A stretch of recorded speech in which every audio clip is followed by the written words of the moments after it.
Incontestable.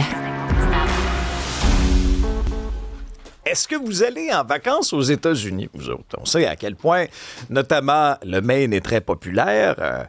J'ai de très, très beaux souvenirs, notamment à Ogunquit, avec des amis. Mais là, on dirait que depuis que le président américain est là, moi, personnellement, en tout cas, je n'y suis pas retourné aux États-Unis. Mais dossier très intéressant dans les pages du journal depuis le début de la semaine de notre collègue Audrey Ruel-Manceau, qui est vidéojournaliste à l'agence QMI. Bonjour Audrey. Salut Alexandre. Et tu as rencontré d'ailleurs des Québécois qui, malgré tout le contexte actuel, se disent regarde, c'est important pour moi d'y aller, je vais continuer mes bonnes habitudes. Qu'est-ce qui t'a marqué dans leur récit? Il y a autant de raisons et d'histoires qu'il y a d'individus, finalement, Alexandre. Même si on veut trouver la raison qui motive les gens à y aller ou qui les empêche de se rendre sur la côte Est cet été, il n'y en a pas qu'une seule, il y en a de multiples. Mais ce qui est beaucoup revenu dans les rencontres que j'ai faites sur place, parce que j'ai passé quelques jours sur la côte Est, là, de Old Orchard à York, en passant par Ogunquit, Kennebunk, Wells, des destinations vraiment jadis très prisées par les Québécois. Et c'est qu'il y a cet aspect de nostalgie-là, donc les irréductibles, si on peut les appeler ainsi.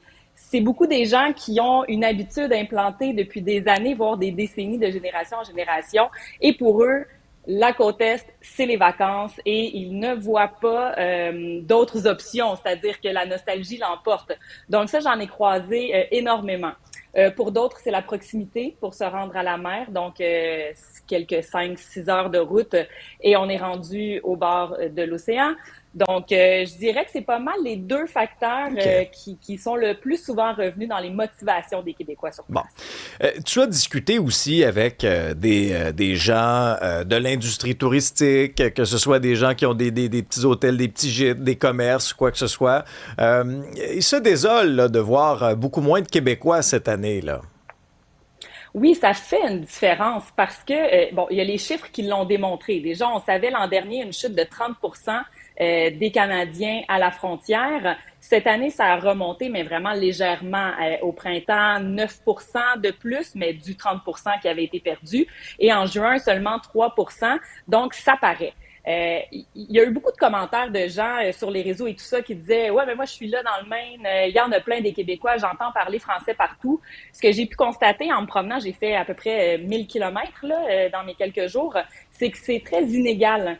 Donc, il y a des endroits où il y a beaucoup de Québécois encore, puis il y en a d'autres où il y en a pratiquement plus. Donc, c'est drôlement réparti, mais c'est certain que pour les commerçants, ça paraît parce que c'est tout aussi inégal dans leur clientèle. Il y en a pour qui les Québécois représentaient jusqu'à 90% de la clientèle des campings, par exemple, des restaurants où il était vraiment des endroits qui étaient reconnus par eux, ce qu'ils appellent les Canadiens français.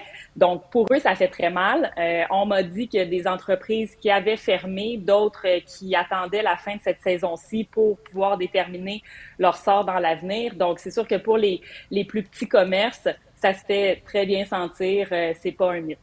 Et comment les Québécois sont accueillis dans le contexte actuel, puis surtout cette semaine en plus, ça a très bien tombé que tu y ailles parce que, tu sais, bon, il y a eu toute l'histoire des tarifs supplémentaires de 50%, ce qui remettait une couche, là, tu sais, dans cette guerre commerciale-là. Est-ce que les Américains sont gênés?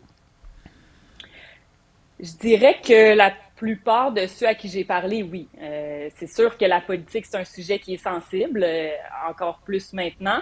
Mais le Maine, c'est un État démocrate, Sénat républicain, mais tout de même, il y en a beaucoup qui s'excusent.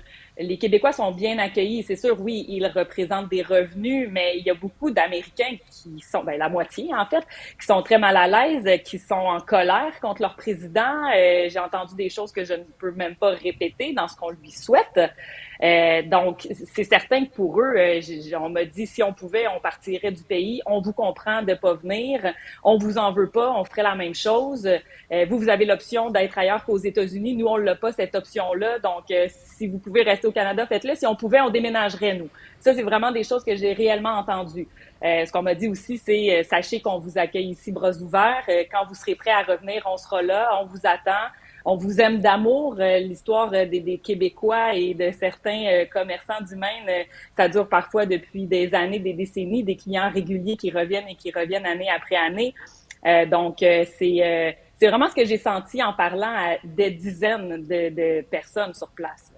Ah, moi, je garde un très, très beau souvenir, mais je vais quand même attendre à peu près 2 ans et demi. C'était le fun de te suivre, Audrey. On peut d'ailleurs consulter ton travail sur nos différentes plateformes. La suite est dans le journal également ce matin. À bientôt!